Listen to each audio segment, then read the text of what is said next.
Bonsoir mes amis et bienvenue dans ce nouveau chapitre de notre voyage à travers la littérature russe. Ce soir, nous faisons escale à Kiev en 1918, en pleine tourmente de la guerre civile. Le roman La Garde blanche de Mikhaïl Bulgakov va nous servir de guide. C'est une œuvre qui nous plonge dans le quotidien d'une famille ballottée par le chaos de l'histoire. Dans le cadre de La Garde blanche, quand je parle de chaos de l'histoire, je parle du moment où l'histoire, avec un grand H, c'est-à-dire les grands événements politiques, militaires et sociaux, fait irruption brutalement dans la vie intime des personnages, au point de tout bouleverser. Concrètement, dans le cadre de cet ouvrage, ce chaos de l'histoire renvoie à l'effondrement de l'ordre ancien. Je veux dire la chute de l'Empire russe, la disparition des repères tsaristes. Mon grand-père m'en parlait d'ailleurs souvent quand j'étais petit. Ce chaos de l'histoire renvoie à la guerre civile. Je veux dire un conflit confus, fragmenté, où plusieurs forces s'opposent. Les Blancs, les Rouges, les nationalistes ukrainiens, et où le pouvoir change de main du jour au lendemain. Aucune stabilité politique. Ce chaos de l'histoire renvoie à la fragmentation du monde. Plus personne ne sait qui gouverne, à qui faire confiance, ou ce que demain réserve. L'histoire devient instable, imprévisible, et même presque absurde. Et enfin, ce chaos de l'histoire renvoie à son propre impact sur les êtres ordinaires. Comme on va le voir, les membres de la famille Tourbine ne sont pas des dirigeants ni des héros. Ce sont des gens cultivés, mais ordinaires, qui voient leur monde s'écrouler sans rien pouvoir faire. Et ce chaos collectif devient alors un drame existentiel, un choc intérieur. Autrement dit, le chaos de l'histoire dans le roman, c'est la violence de l'histoire dans son développement, dans son mouvement. Quand l'histoire cesse d'être abstraite et s'abat sur les individus, les forçant à se débrouiller dans un monde devenu méconnaissable. Et c'est justement ce contraste entre la grande histoire et les petites vies que Bulgakov traite avec beaucoup de lucidité et de justesse. Dans cette vidéo, 3 grands axes guideront notre lecture. D'abord, l'effondrement intérieur. Comment le chaos extérieur de la guerre résonne avec le chaos intime des personnages. Ensuite, la famille et la survie psychologique. Comment la maison de la famille Tourbine devient un refuge mental dans un monde en ruine. Et enfin, la désillusion collective. Comment la guerre civile révèle les fragilités et les lâchetés de chacun, brisant bien des illusions.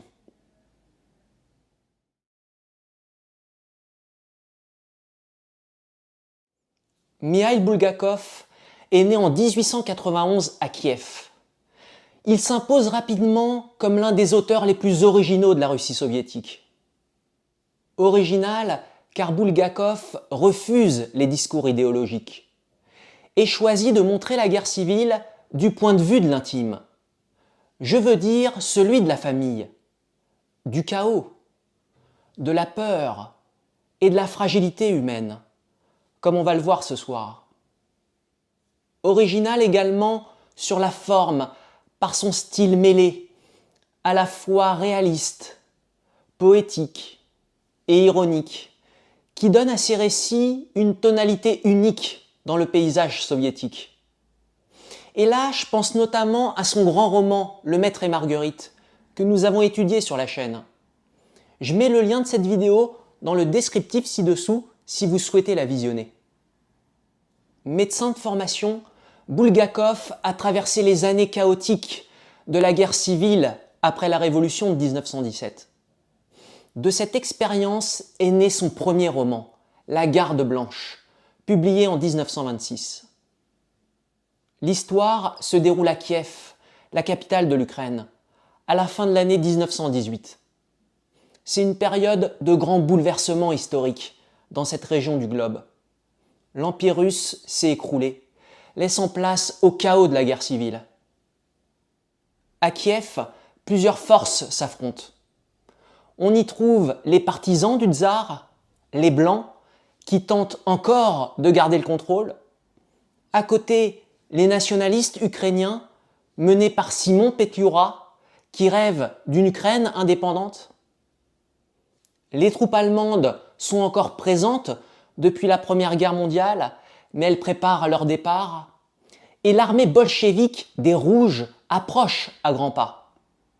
Kiev change de main en quelques semaines, créant un climat d'incertitude totale pour les habitants. C'est dans ces multiples oppositions, dans ce contexte déroutant et explosif, dans ce chaos de l'histoire, que Bulgakov nous propose de suivre l'existence de la famille Tourbine, au cœur de ce roman.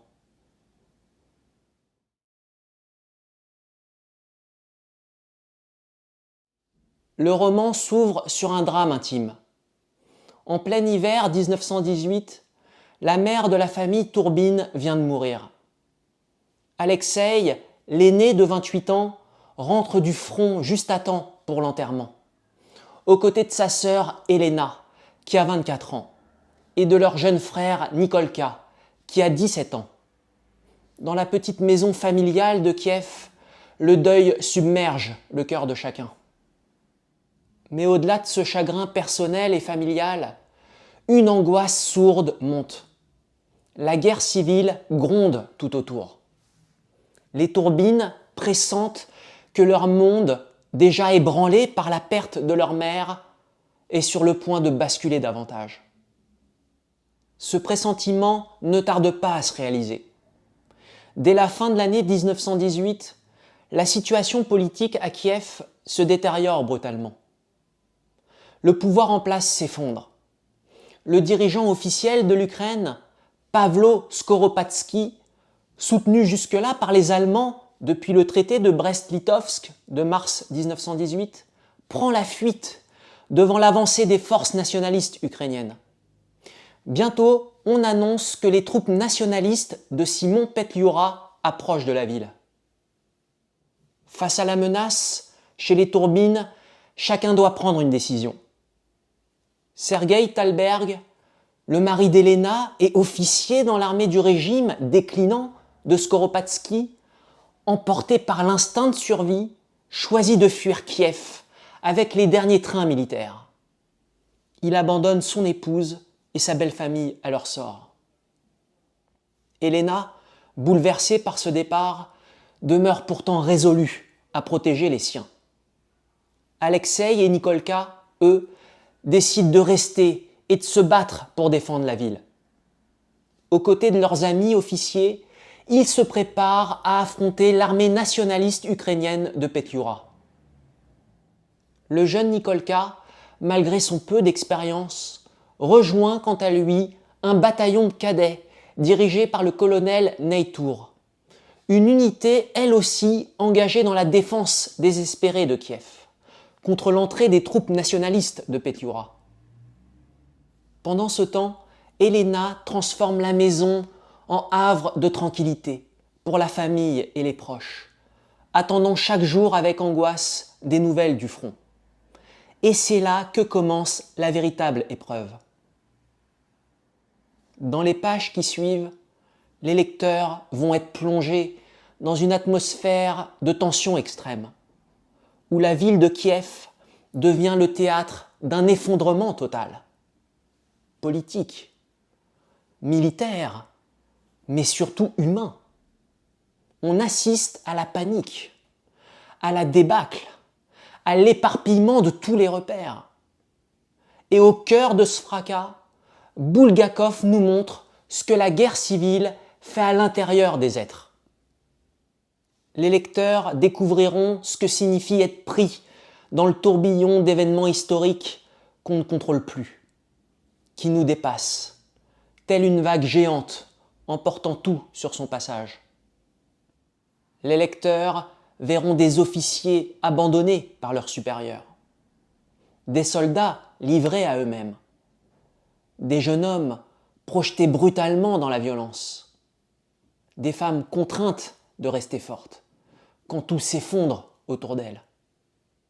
Ils verront aussi la ville de Kiev comme un personnage à part entière. Une ville prise dans une tempête de l'histoire, où les rues, les caves, les maisons deviennent autant de refuges ou de pièges. Une ville où chaque bruit de botte peut annoncer un changement de pouvoir, une arrestation ou un simple retour à la maison. À travers le destin des Tourbines, Bulgakov interroge ce que c'est que survivre dans le chaos. Survivre physiquement, oui, mais aussi mentalement et psychiquement. Comment rester humain quand tout vacille? Comment garder espoir quand les idéaux et les illusions se brisent? Quand la peur s'insinue dans les murs du logement? Quand l'horizon familial et social devient illisible? Les lecteurs découvriront la guerre non pas à travers les grandes batailles ou les stratégies militaires, mais à travers les regards, les silences, les blessures intérieures. Ils découvriront des scènes de violence, de grande violence, mais aussi des gestes de solidarité, des instants de désespoir, mais aussi des éclats de tendresse. Car c'est ça aussi la Garde blanche, une exploration sensible de ce que la guerre fait aux liens, aux familles, aux croyances et à l'âme humaine. Et au milieu de tout ça, une maison, celle des Tourbines, qui devient un îlot fragile de chaleur et de lumière. Un foyer précaire où on tente, autant que possible, de préserver quelque chose de vivant, quelque chose qui tienne debout, malgré tout. La Garde blanche n'est pas un roman spectaculaire. C'est un roman historiquement lucide et dans l'intimité d'une famille. C'est un roman écrit par un homme qui a vécu ces événements et qui en a tiré un récit humain et très réaliste.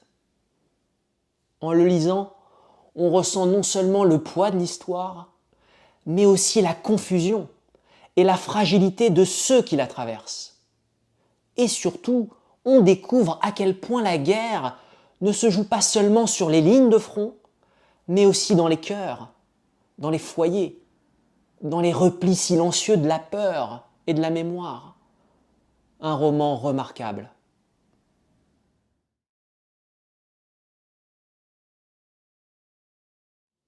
Nous allons maintenant analyser ce roman sur 3 grands axes que je rappelle. L'effondrement intérieur, la famille et la survie psychologique, et la désillusion collective.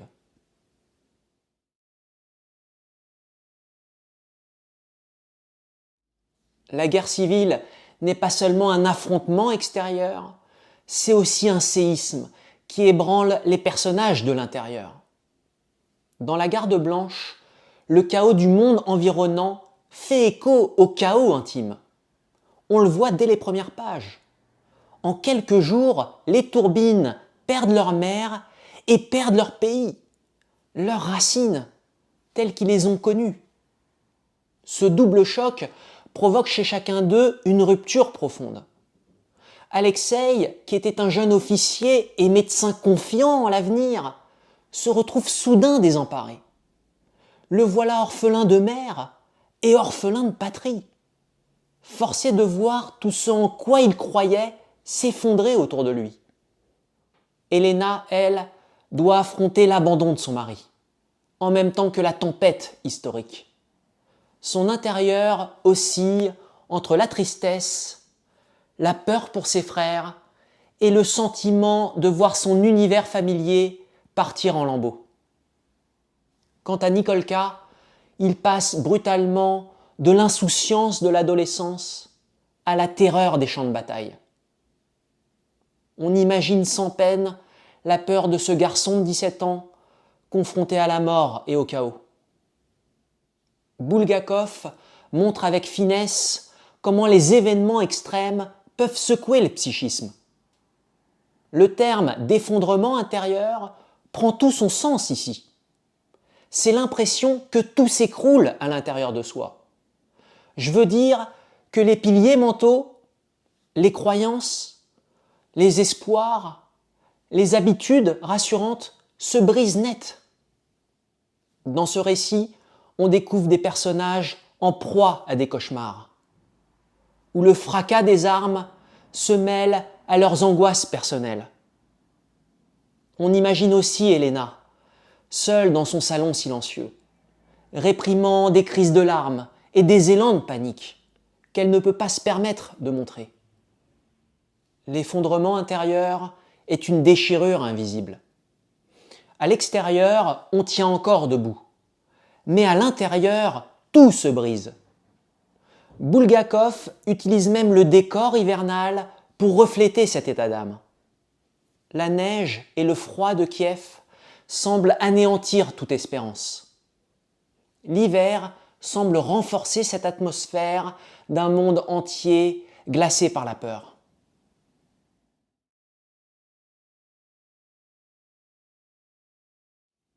Au milieu de ce désastre, Bulgakov maintient un élément de stabilité, le cocon et la famille, comme ultime refuge. Dans la Garde blanche, la maison des Tourbines joue un rôle central, presque symbolique, au point que la maison en devient presque un personnage à part entière. Elle représente les racines, la mémoire, la stabilité et la continuité dans la tourmente. La maison est un cocon chaleureux, dans un monde glacé par la guerre. Dès le début, lors de la veillée funèbre de la mère, on sent l'attachement profond des personnages à leur foyer. Les souvenirs d'enfance qu'ils évoquent, les objets familiers, comme l'horloge ou les vieux meubles, qui incarnent leur passé heureux, tout ça montre que la maison est plus qu'un simple lieu physique. C'est un espace mental de sécurité, où chacun puise du réconfort. Face au chaos extérieur, la famille Tourbine se resserre autour de ce foyer.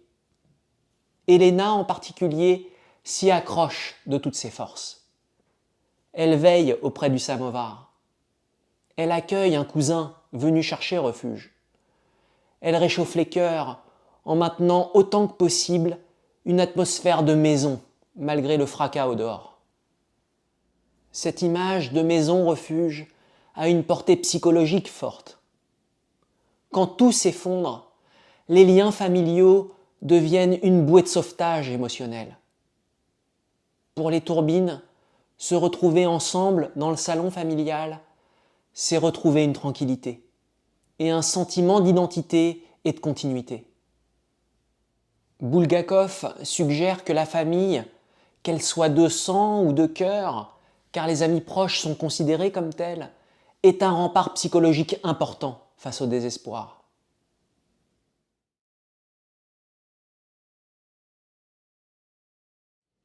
Le troisième grand thème qui se dégage du roman est celui de la désillusion collective.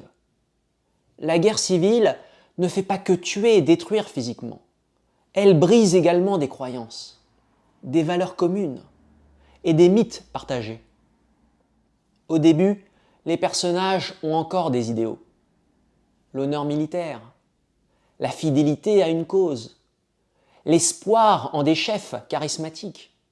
Mais très vite, la guerre civile vient tout balayer. L'effondrement du pouvoir à Kiev s'accompagne d'un élan général de survie, où chacun ne pense plus qu'à soi. Les grands discours patriotiques s'évanouissent quand les premiers revers arrivent. On le voit bien avec le personnage de Thalberg. Cet officier, censé représenter les valeurs de loyauté et de courage, n'hésite pas à délaisser sa propre famille pour sauver sa peau. Autour des Tourbines, combien de voisins, d'amis, de notables affichant des convictions ont finalement retourné leur veste ou pris la fuite devant le danger. Tout au long du roman, on sent chez les personnages une immense amertume face à ces comportements. La ville entière est gagné par la peur et l'opportunisme. Quand Petliura entre dans Kiev, certains habitants, qui la veille encore se disaient loyalistes du tsar, acclament déjà le nouveau pouvoir nationaliste ukrainien par instinct de survie. Une telle atmosphère de trahison généralisée fait naître chez les héros un dégoût des abusés. Ils comprennent que les grands récits collectifs, patriotisme, bravoure, unité nationale, peuvent fondre comme neige au soleil dès que la peur s'installe. Du point de vue psychologique, cette désillusion collective est en quelque sorte un effondrement intérieur, vécu à l'échelle d'un peuple entier. C'est comme une dépression qui s'empare non pas d'un individu seul, mais de toute une population, quand elle se rend compte que les valeurs communes n'ont pas résisté à l'épreuve de la guerre. Pour les Tourbines, voir la lâcheté ou l'égoïsme de leur père est un choc presque aussi grand que de perdre leurs proches. L'image qu'ils avaient de leur entourage, et peut-être d'eux-mêmes, en sort bien évidemment ternie. Mais attention, Bulgakov ne tombe pas dans le cynisme total. Il montre aussi des éclats de bravoure authentiques et des gestes de solidarité que vous découvrirez tout au long du roman. Autrement dit, tout n'est pas sombre. Bulgakov, qui a lui-même vécu le chaos de ces années, ne porte pas un jugement froid, mais plus un regard empathique sur cette faillite morale. Je veux dire par là qu'il comprend la peur qui ronge les âmes, et il veut nous faire partager cette compréhension. La Garde blanche nous invite à regarder en face cette faillite des illusions. Comprendre qu'elle existe peut nous aider à bâtir des attentes plus réalistes et à valoriser les solidarités sincères plutôt que les grands discours. Et paradoxalement, la désillusion peut avoir un effet éclairant. Je veux dire que, après la naïveté perdue, vient peut-être une forme de maturité, aussi bien pour les protagonistes de Bulgakov que pour nous, lecteurs d'aujourd'hui. Je vous remercie de m'avoir suivi jusqu'au bout de cette analyse. N'hésitez pas à partager vos réflexions en commentaire. Je vous dis à très bientôt sur la chaîne, dans une nouvelle vidéo.